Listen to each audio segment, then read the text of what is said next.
warahmatullahi wabarakatuh. Saya Ade Irfan Nugraha, asal sekolah SMA Negeri 1 Cikatomas, mahasiswa PPG dalam jabatan Angkatan 3 tahun 2023 LPTK Universitas Siliwangi, akan melaksanakan praktik pembelajaran di SMA Negeri 1 Cikatomas di kelas 12 IPA 4 dengan materi pemerintahan masa Orde Baru. Selamat menyaksikan. Terima kasih.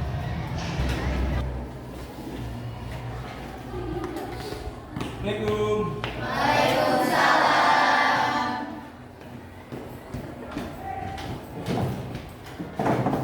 Kabar baik? Alhamdulillah, luar biasa. Allahu Akbar. Udah baik. Assalamualaikum warahmatullahi wabarakatuh. Waalaikumsalam warahmatullahi wabarakatuh. Udah, selamat siang. Siap. Sehat? Sehat. Sudah sarapan siang? Sudah. Sarapan apa makan siang? Makan. Oh, makan siang ya. Kalau siang, kalau pagi berarti Sarapan. Ya, baik. Alhamdulillah, hari ini hari Selasa kita bisa bertemu kembali dengan Bapak di mata pelajaran sejarah Indonesia. Ya. Baik, sebelum ke proses pembelajaran, Bapak cek dulu dong kehadirannya. Boleh? Boleh. Oke, siap. Ya. Siapa ini? Agung, mana Agung? Siap, hadir ya. Anissa ada? Anissa ada. Kemudian dari Risma? Hadir. Siap, dari Risma. Hadir. Oke, Yuli? Hadir. Siap, alhamdulillah hadir semua. Baik, sebelum proses pembelajaran sekali lagi Bapak ucapkan selamat siang. Mudah-mudahan kita tetap semangat dalam proses pembelajaran. Walaupun dari pagi sampai siang kita terus belajar, tapi jangan kendor ya, semangat belajarnya. Siap ya? Siap. Iya, baik. Sebelum proses pelajaran, Bapak nanya dulu dong, ini bagaimana perasaan kalian saat ini? Bahagia? Iya. Gerah? Gerah body? Gerah hati? Oh, aduh, ada yang gerah hati ya. Baik. Nanti kita akan masuk ke proses pembelajaran di mana pemateri kita berkaitan dengan pemerintahan pada masa Orde Baru. Sebetulnya materi ini pernah Bapak singgung di pembelajaran sebelumnya, dan nanti ataupun hari ini kita akan lebih memperdalami tentang masa pemerintahan Orde Baru. Tahun berapa?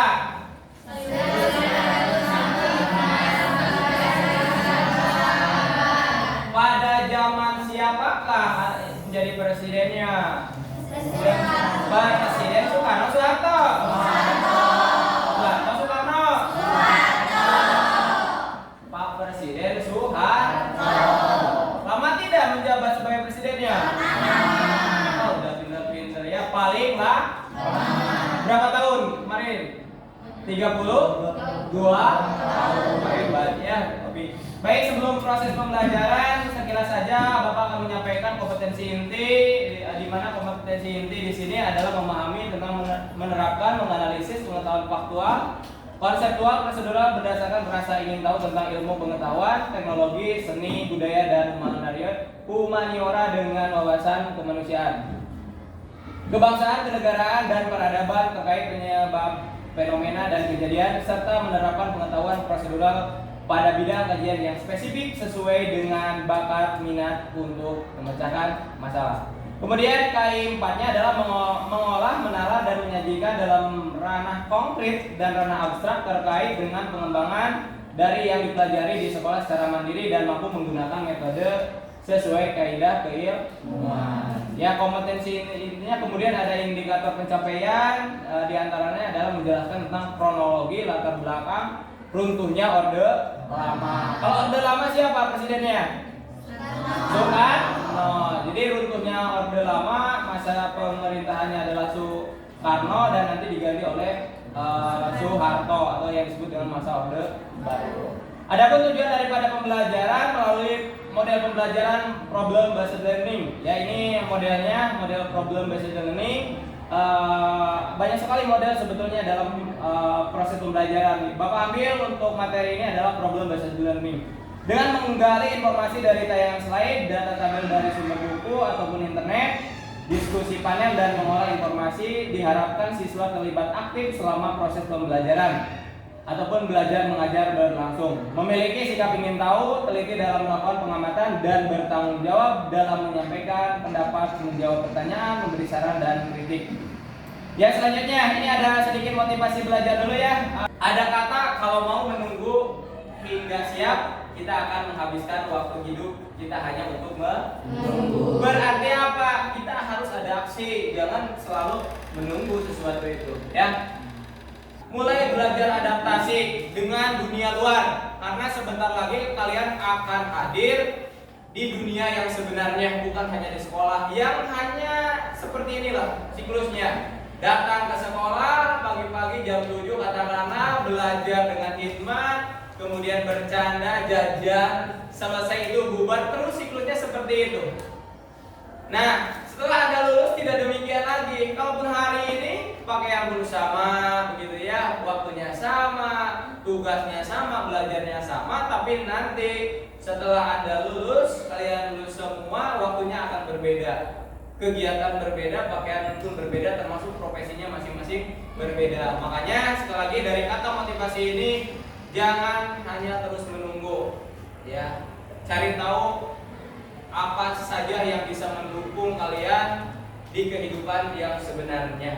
Paham? Siap? Siap. Siap untuk lulus? Siap. Siap untuk sukses? Siap. Bapak tunggu 10 tahun dari sekarang kesuksesan kalian, ataupun lebih cepat lebih bagus ya. Tapi setidaknya kita ada waktu, rentan waktu yang kita targetkan. Kalaupun hari ini 2024, berarti 2034 yang akan datang kalian sudah seperti apa. Pakaian pun tidak lagi menjadi seorang siswa, karena tidak mungkin begitu ya. Nanti bisa saja kalian bisa seperti Bapak hari ini menjadi seorang guru, partner. Kalian boleh hari ini duduk di meja siswa, tapi suatu saat nanti kalian bisa duduk di meja guru ini.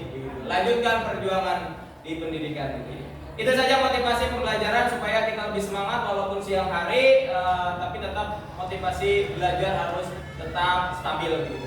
Lanjut ke mengorientasikan peserta didik pada masalah. Nah, karena tadi berkaitan dengan materi kita tentang Orde Baru, Bapak hanya menampilkan gambar seputar Orde Baru tahun 1966-1998 gitu ya. Sudah terlihat wajah siap Bapak di sana. Nanti kalian amati, cermati apa yang ada dalam pikiran kalian tentang gambar tersebut. Adanya surat perintah 11 Maret. Pernah kan mendengar Super Smart? Pernah?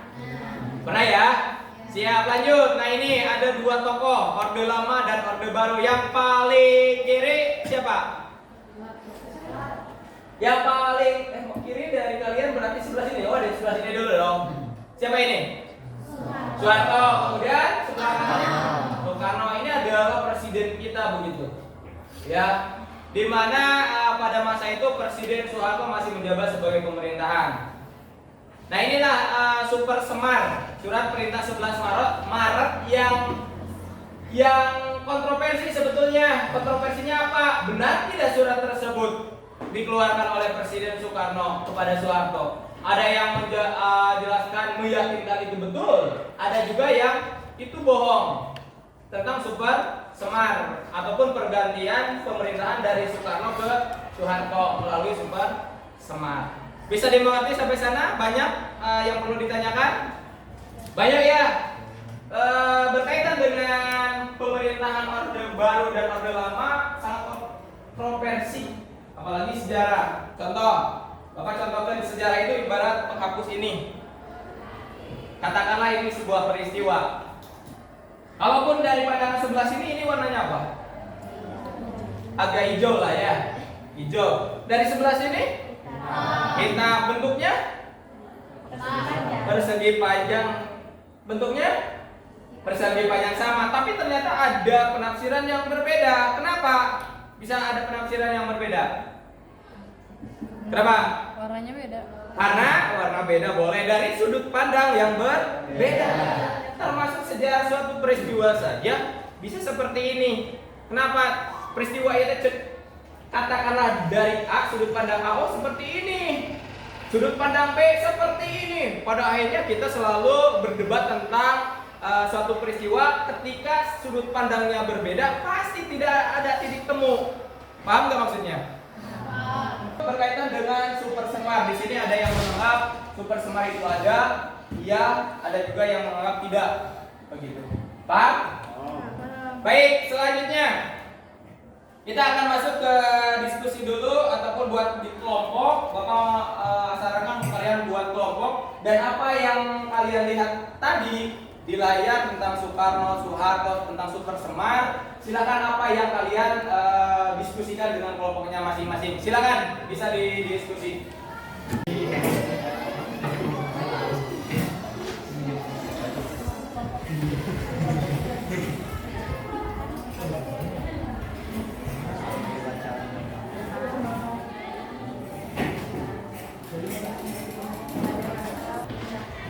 Ayo silakan. Ini berarti kelompok 1, 2, 3, 4 dan 5 ya. Ada 5 kelompok. Baik.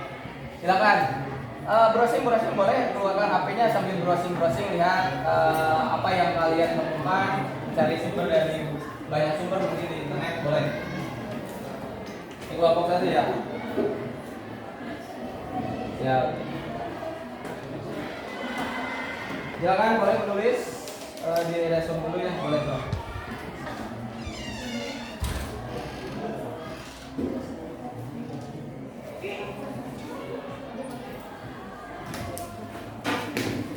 Ayo, boleh.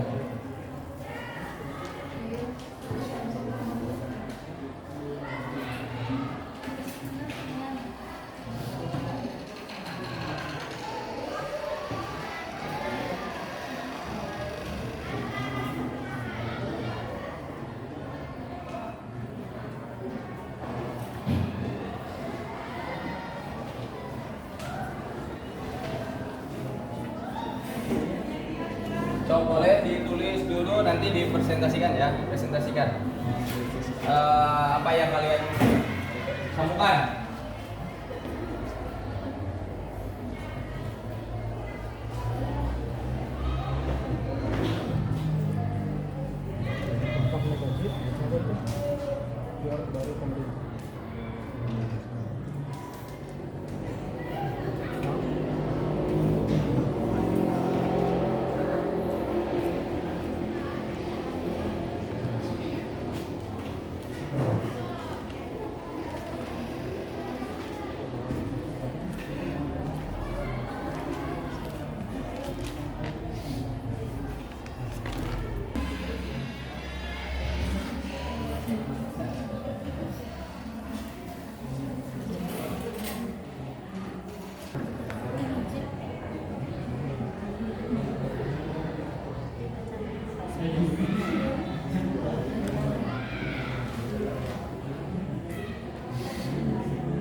Baik, gimana? Ada yang sudah siap? Ada yang sudah siap? Ada? Kelompok 1? Oh, ada yang belum, silakan bereskan dulu. Kalau sudah, kita langsung ke presentasi di tempat aja ya. Yang lain bisa menyimak. Nanti. Assalamualaikum warahmatullahi wabarakatuh. Kami dari kelompok 1 akan memaparkan hasil diskusi kelompok kami tentang transisi pergantian Orde Lama ke Orde Baru. Banyak peristiwa yang melatar belakangi bergantinya Presiden Indonesia yaitu Insinyur Soekarno ke tangan Soeharto. Masa kepemimpinan Soeharto disebut sebagai masa Orde Baru. Masa ini diharapkan dapat memberikan perkembangan serta kemajuan yang pesat bagi bangsa Indonesia. Orde Baru adalah sebutan bagi masa pemerintahan Presiden Soeharto di Indonesia. Transisi dari Orde Lama ke Orde Baru dalam sejarah Indonesia merupakan periode yang penuh dengan teka-teki dan perbedaan interpretasi. Salah satu dokumen kunci dalam transisi ini adalah Surat Perintah 11 Maret atau disebut dengan Super Semar yang ditulis oleh Presiden Soekarno pada tanggal 11 Maret 1966. Bagi beberapa pihak, Super Semar dianggap sebagai tiket ekspres bagi Soeharto untuk mengambil alih kekuasaan tertinggi di Indonesia. Indonesia dan membubarkan Partai Komunis Indonesia atau PKI. Namun, ada perbedaan pandangan dengan Presiden Soekarno. Baginya, Supersmar hanya memberikan wewenang kepada Soeharto untuk menjaga keamanan dan ketertiban tanpa mengalihkan kekuasaan. Sekian Bapak. Siap. Terima kasih kelompok 1 ya sudah mempresentasikan hasil dari pencariannya ya daripada tadi yang ditayangkan berkaitan dengan Orde Baru. Ada lagi kelompok mana yang sudah siap?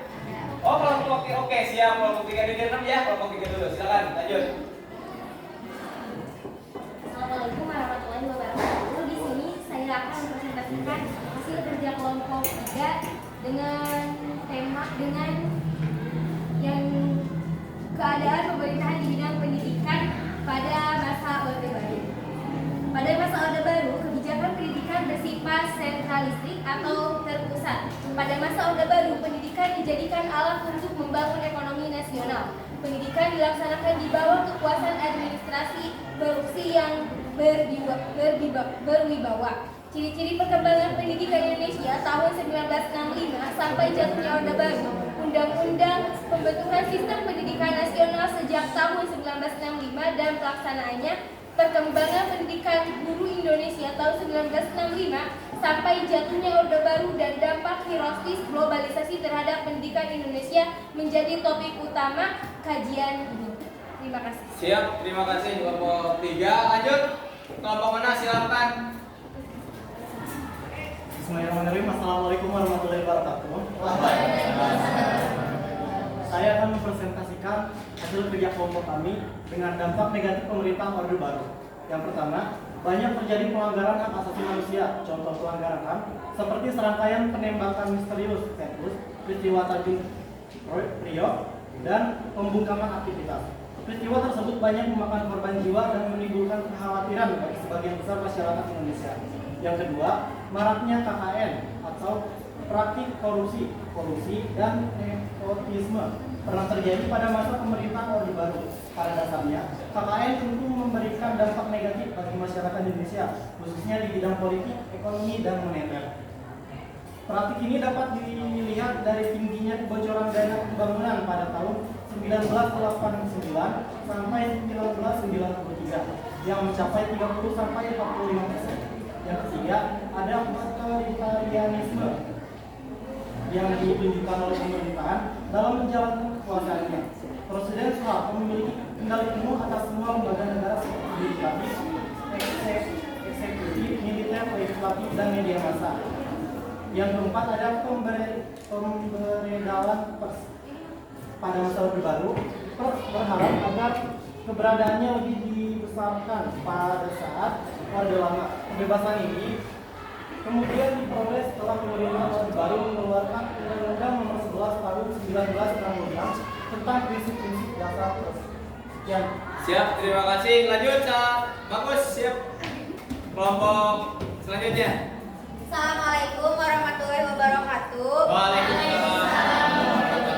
Yaitu dampak positif masa Orde Baru antara lain yaitu meningkatnya kekuatan peran negara dalam masyarakat, program pemerintah berencana dengan baik sehingga pertumbuhan ekonomi semakin tinggi, meningkatnya pelayanan kesehatan masyarakat karena dibangunnya posyandu sampai ke desa-desa, dan menurunnya angka kematian.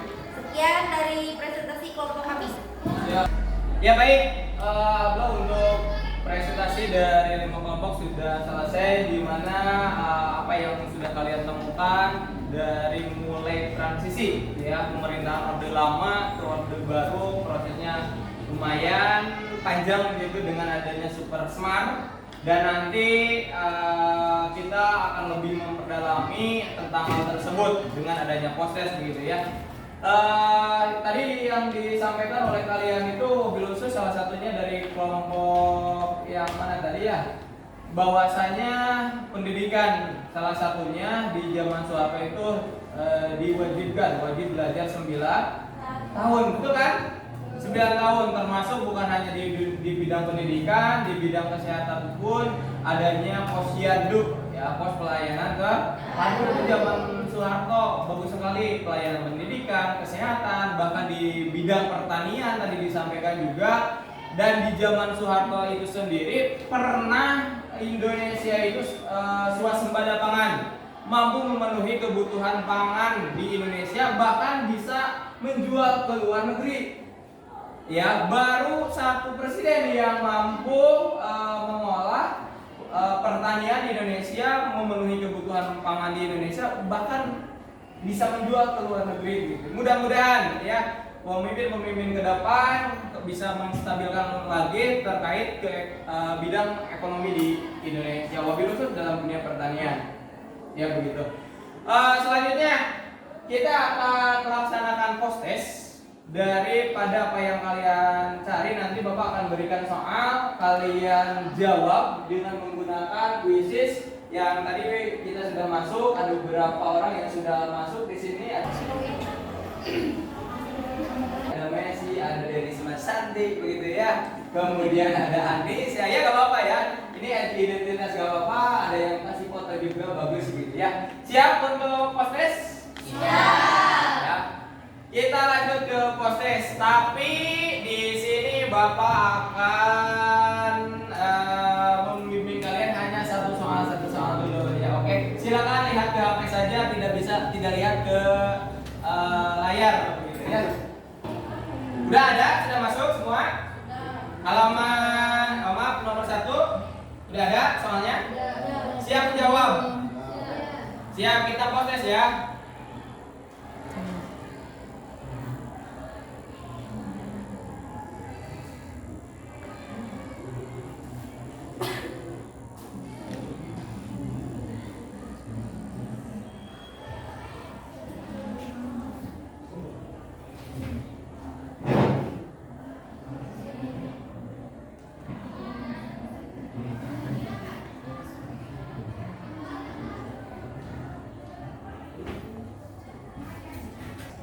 Sembilan belas orang sudah menjawab.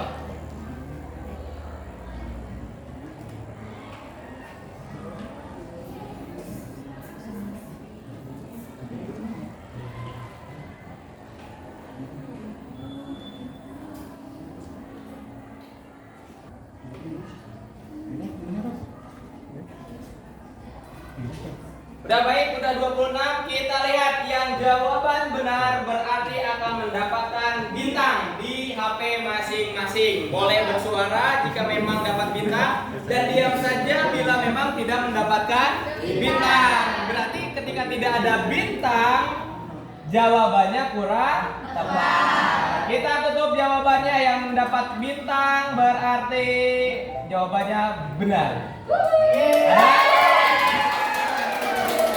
Kita masuk, lihat. Nah, di sana ada yang menjawab A, itu ada 3 orang. Jawab B ada 2 orang. Yang menjawab benar ada 14 orang. Ya. Kemudian yang D ada, kemudian E juga ada. Kita lihat ya, evaluasi sedikit. Nomor 1 itu berkaitan dengan pada masa pemerintahan Orde Baru telah berhasil melaksanakan pemilihan umum sebanyak 6 kali dari tahun 1971, 77, 82, 87, 92 sampai 97 dengan asasnya luber. Luber itu apa? Langsung umum, bebas dan rahasia. Karena memang masa Orde Baru paling lama ya menghasilkan pemerintahan yang terus menerus, yaitu Soeharto sampai 32 tahun ya. Kita lanjut ke pertanyaan berikutnya. Ada pertanyaan? Sudah masuk? Oh, belum? Kita tunggu aja dulu, mungkin jaringannya agak kurang baik. Kita tunggu aja dulu sebentar. Pertanyaan berikutnya. Ada? Sudah ada? Sebagian ada ya. Yang belum boleh di-refresh dulu ya.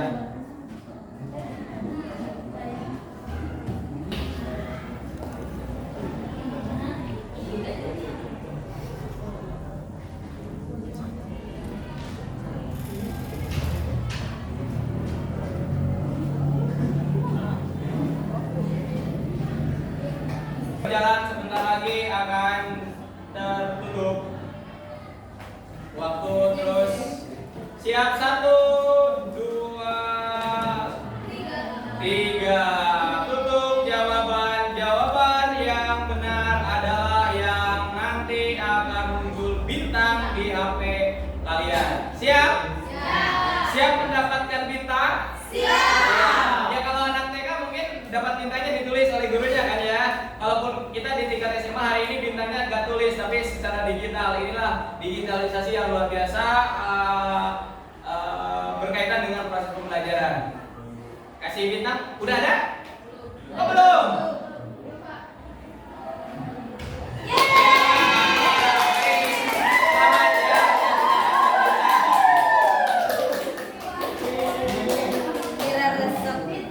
Yang benar jawabannya yang bukan ya, kecuali itu adalah swasembada pangan. Jawabannya adalah A.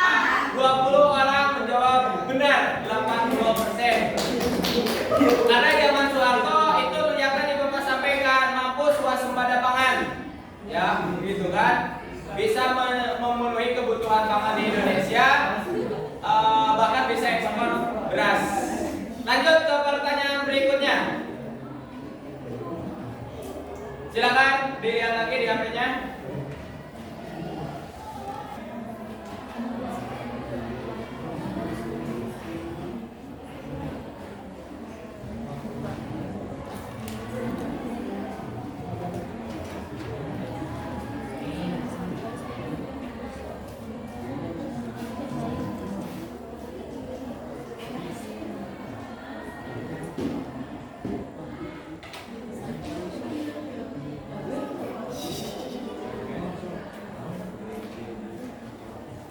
Siap, baru 7 orang yang menjawab, 8 orang, 10, 11, 12, 13 orang, 14 orang, 15 orang, 16, 17, 18 orang sudah mengisi, terus 19, 21, 22, 23. Siap, kita tutup, kita kunci. Jawaban yang benar adalah yang mendapatkan bintang. Siap, 1, 2, 3.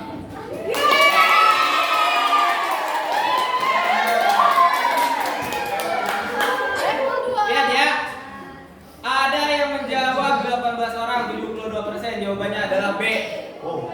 Zaman Soeharto itu dengan ciri otoriter.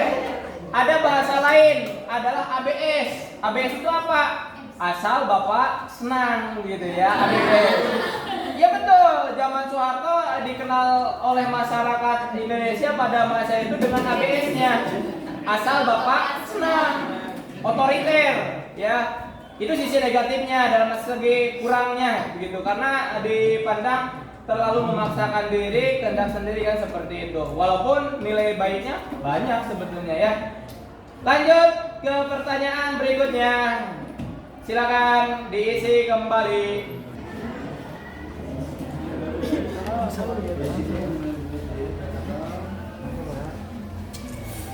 Reformasi menjadi pertengahan.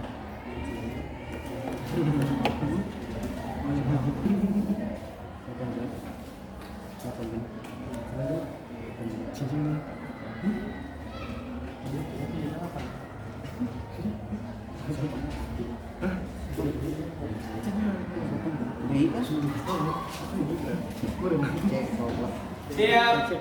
Lanjut. 1, 2, 3, 4, 5. Kita tutup jawabannya dan yang mendapatkan bintang jawabannya berarti benar.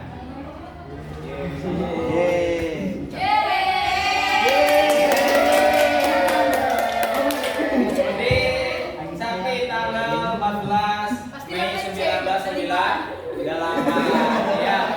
Lanjut, satu soal lagi silakan. Soal terakhir. Silakan.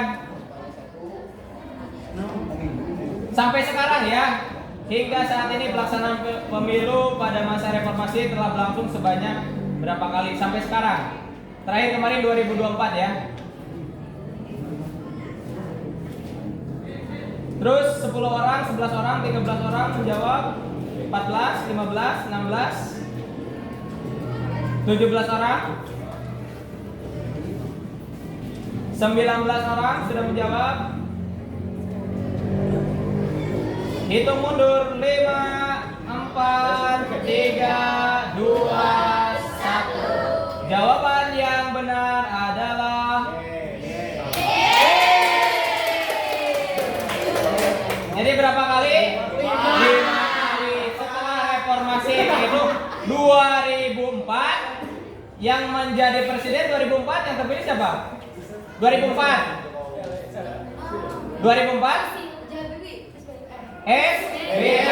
Susilo Bambang 2004 lanjut itu satu kali. Setelah 2004 berapa lagi? 2009 siapa yang menjadi presiden? Pak SBY. Ini berarti berapa periode? 2 berapa tahun? 10 tahun. Setelah 2009 tahun berapa lagi? 2004 siapa yang menjadi presiden 2004? Setelah 2004 2009 siapa yang terpilih? Berapa periode? Berapa tahun? Setelah 2019 berarti 2020. 5 kolom, 5 pertanyaan di sana. Kemudian kalian jawab. Begitu. Silakan. Ya, kalaupun kalian sudah sangat mampu memahami faktor penyebab runtuhnya Orde Baru, ya kasih emot juga, senyum boleh gitu kan. Kalaupun belum paham, kasih tidak, tapi emotnya emot agak kurang paham, begitu boleh. Kita lihat nanti. Ada 5 pertanyaan ya. Ini bahan refleksi akademik ya. Refleksi akademik berkaitan dengan Orde Baru. Nah, ada 3 kali. Bapak tampilkan saja, mohon ditampilkan. Ada Risma dengan pertanyaan satunya, iya gitu kan, sangat paham. Ya, wah bagus sekali. Wah ini bagus. Berarti kalian hampir memahami dari 5 pertanyaan refleksi tersebut ya. Kurang paham juga, berarti ini kita bahan evaluasi. Di materi mana yang kurang pahamnya untuk pertemuan yang akan datang tentunya. Kemudian ini dominan yang paling banyak ada di pertanyaan 4 dan 5 ternyata ya. Yang tidaknya. Oh ini ada emot, berarti Suci agak kurang memahami di pertanyaan ke-5 dan juga ke-4 ya? Iya Pak. Ya baik, terima kasih. Gak apa-apa, ini bahan evaluasi saja. Nah, terakhir observasi penggunaan model problem based learning dalam pembelajaran sejarah. Bagaimana tanggapan peserta didik dalam penggunaan model pembelajaran problem based learning dalam pembelajaran sejarah? Boleh diisi lagi, silakan. Baik, senang ataupun apa boleh dijawab. Ketik kata dengan emot boleh begitu ya. Satu kali aja, nah lihat senang, baik, senang, wah emotnya bagus, lumayan pak, wah mantap, senang, wah ini ada, ini siapa ya, wah seru, gitu ya, dan yang lainnya. Lucu. Oh ini lucu, senang, menyenangkan, wah ini ada rokek, gitu ya. Intip ya, intip siapa ya? Enggak intip pak, udah. Senang. Lumayan, senang. Oh iya, oke, ya ini berarti model PBL ini sangat cocok digunakan dalam proses pembelajaran sejarah di SMA. Ini udah 24 ya, berarti udah jawabannya kita tutup saja karena sudah masuk. Kemudian terakhir dari Bapak berkaitan dengan evaluasi pembelajaran di akhir ini sekali lagi terkait materi daripada pemerintahan Orde Baru itu terjadinya kontroversi. Jadi kita sebagai pelajar hari ini, sebagai warga negara yang baik, jangan memandang satu sudut pandang dari sebuah peristiwa. Paham? Apapun itu, bukan sebuah peristiwa, apapun itu kita tidak boleh memandang dari satu sudut pandang saja. Karena plus minus, positif negatif itu pasti melekat dalam suatu peristiwa ataupun tentang apa saja. Terakhir dari Bapak, sebelum Bapak tutup, ada satu kata buat kenang-kenangan, pengingat juga. Hiduplah seolah engkau mati besok, belajarlah seolah engkau hidup selamanya. Ini Mahatma Gandhi, India ya. kita akan mempersiapkan segala sesuatunya. Ya, karena kita akan mati, kalaupun amal, ilmu dan yang lainnya. Dan belajarlah seolah engkau hidup selamanya, dalam arti kita selalu kekurangan dalam segi ilmu. Ya, jangan merasa kita cukup nih, ilmu kita sudah segala bisa begitu ya. Jadi teruslah belajar, bukan hanya hari ini di kelas 3 ini, bahkan bisa melanjutkan ke tingkatan lebih tinggi begitu. Itu saja, terima kasih dari Bapak di pertemuan kita yang sangat luar biasa. Mudah-mudahan kita selalu diberikan kesehatan dan tentunya mendapatkan ilmu yang selalu bermanfaat bagi kehidupan kita dunia sampai akhirat. Sebelum ditutup, ada yang ditanyakan? Cukup? Cukup ya, sangat paham dan kita bisa lakukan evaluasi dan lebih matang lagi di pertemuan yang akan datang dengan pembahasan yang baru. Terima kasih dari Bapak. Akhir kata dari Bapak, Assalamualaikum warahmatullahi wabarakatuh. Waalaikumsalam.